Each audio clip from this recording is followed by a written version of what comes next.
Hola, muy buenas. Les habla José Luis Bergantiños. Bienvenidos sean todos, absolutamente todos, al canal de Daniel de la Osa. Aquí empieza el viaje. ¡Vamos allá! Hola, ¿cómo están todos? Soy Daniel de la Osa y nací en La Habana, Cuba, en el 1962. Hoy quiero establecer una comparación entre dos países que están muy lejanos el uno del otro. Cuba, nuestra bella isla, y Corea. Al finalizar la guerra, me refiero a la Segunda Guerra Mundial, Cuba conoce un desarrollo exponencial. La isla se ve colmada de negocios, de posibilidades, de hoteles, de turismo. Cuba había heredado de España una preciosa arquitectura. Los españoles habían permanecido 400 años en la isla de Cuba construyendo. Construyeron muchas cosas. Construyeron ciudades y más ciudades. Construyeron acueductos, construyeron universidades, construyeron teatros, construyeron. Mientras que en el resto del mundo, toda la arquitectura y todas las infraestructuras se iban destruyendo producto de las guerras. Me refiero ahora, en este momento, a Corea del Sur, la Corea desarrollada, la Corea no comunista. Si vemos una foto de Corea hoy, pensamos que eso siempre fue así. Porque Corea del Sur, solamente medio siglo después, se convirtió en uno de los países más prósperos del mundo. Hasta hoy. Vamos a ver una foto aérea de Corea del Sur y vamos a compararla con la Corea del Norte que está al lado. Vemos a Corea del Sur abajo, arriba está Corea del Norte y mucho más arriba vemos la frontera con China, que es donde comienzan de nuevo las luces. Bueno, pues Corea del Norte parece abandonada, como lo está Cuba. Y esto lo comparo porque Cuba hoy en día debería tener más luces que Corea del Sur. La Cuba de hoy en día debería tener autopistas iluminadas. Cuba debería estar hecha con los lingotes de oro que traería el turismo, que viviría en masas en nuestra isla. Los prósperos cubanos, los cubanos que siempre tomaban riesgos para hacer sus negocios, hubieran hecho de nuestro país un lugar increíble. Pero no fue así. Después de enseñarles estas fotos de las dos Coreas, vamos a comparar el desarrollo que tiene Cuba hoy. Ha habido desarrollos paralelos, porque Corea del Sur, cuando llega la revolución, la mal llamada revolución a Cuba, estaba tan subdesarrollada como la Cuba de hoy.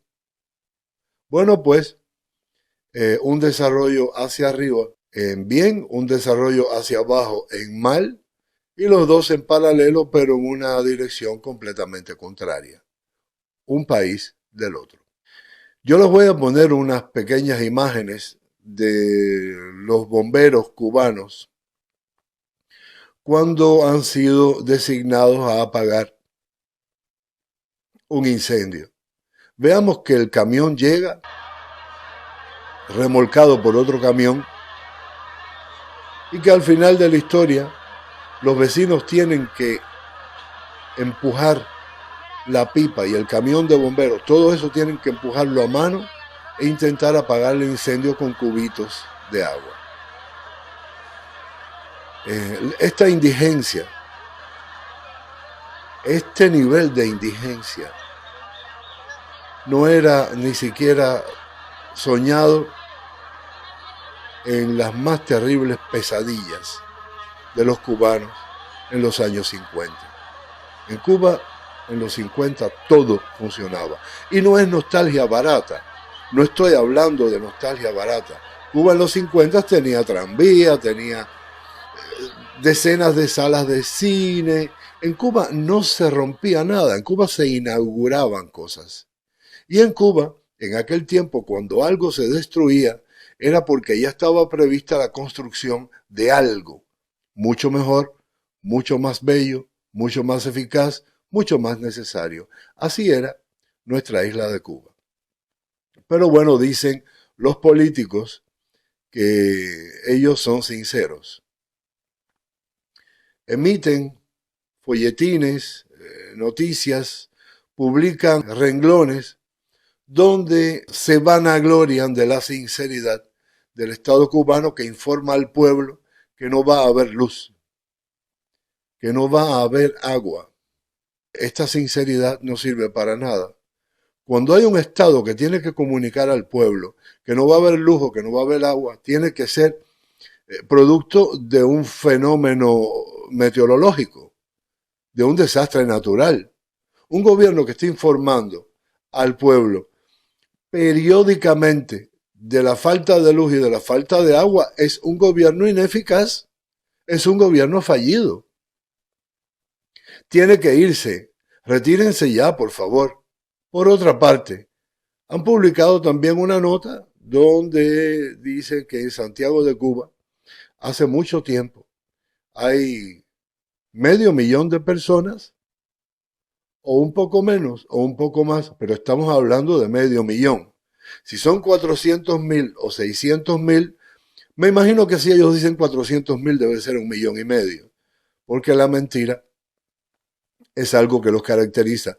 Pero hay, dicen ellos, casi 500.000 de personas que no tienen suministro de agua desde hace meses, desde hace mucho tiempo. El agua, señores, el agua.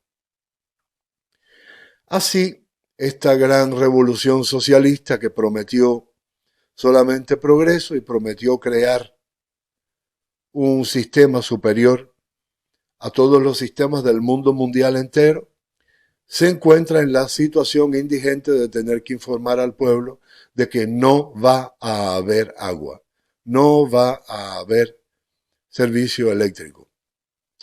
Así las cosas, 500.000 de personas solamente en Santiago de Cuba sin acceso a este preciado líquido. Imaginemos solamente por un momento las personas que no estamos en Cuba. A los que están en Cuba no tengo nada que contarles, pero bueno, yo lo que sí no me imagino es cómo el ser humano tiene esta capacidad de soportar situaciones especiales. Sucedió cuando las guerras, sucedió cuando las pandemias, sucedió cuando las grandes epidemias en el mundo. La gente resiste, resiste, resiste. Y al final de la historia, cuando los problemas terminan, nadie se puede explicar cómo el ser humano se dejó someter de esta manera. La desolación que acompaña a nuestros hermanos cubanos, sin agua, sin electricidad. Y esto lo digo porque estoy denunciando esto ante el mundo. No estoy informando a los cubanos de la desgracia que tienen en la isla. Ellos la saben, ellos la viven. Nosotros tenemos una posición privilegiada. También, claro, la hemos ganado a fuerza de tener que adaptarnos a otras culturas, tener que aprender otros idiomas, tener que adaptarnos a los sistemas de otros países, comprender cómo funcionan y respetar las leyes. Los cubanos que hoy están en la isla se están sacrificando, pero nosotros también vivimos nuestro sacrificio y también nos hemos mantenido ayudando, en mi caso durante más de 30 años, a toda persona que puedo, dentro y fuera de la isla. Además de esta desolación que viven los cubanos y en las casas, los llantos de los niños, que cuando no hay electricidad, no se pueden encender los ventiladores en el verano, tienen calor, sudan, no pueden dormir, los pequeñitos que tienen que ir al otro día a la escuela a recibir al final de la historia una educación de mierda, porque van a las escuelas a ser adoctrinados, y la educación en Cuba, el nivel educacional en Cuba también es miserable. Todo esto unido a los olores de un país que está sumido en los desechos, que está sumido en la basura. La falta de agua, la falta de electricidad, el calor, los fenómenos meteorológicos que a veces acuden a la isla, como después que el mundo es mundo, esto no se puede cambiar. Gente con enfermedades respiratorias contraídas por la acumulación de desechos, no se dan cuenta, hay personas con heridas que no sanan, hay bacterias que están proliferando constantemente por todo el país. En fin, un desastre. Quería solamente analizar un poco, como lo hago siempre, y a la vez denunciar ante el mundo que estas cosas pasan en Cuba.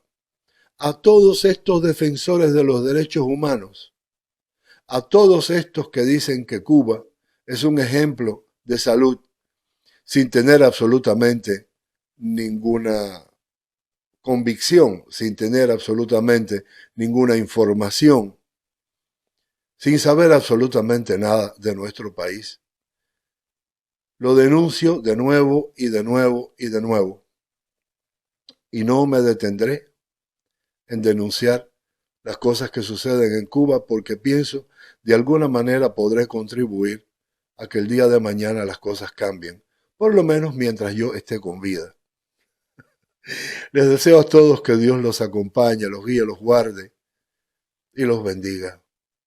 A todos también. No hablen nunca mal de nadie, si no es necesario. Y hasta mañana. Chao. Ha sido un placer. Estuviste en compañía de Daniel de la Osa. Hasta la próxima. La vida es eso que pasa mientras tú revisas el móvil.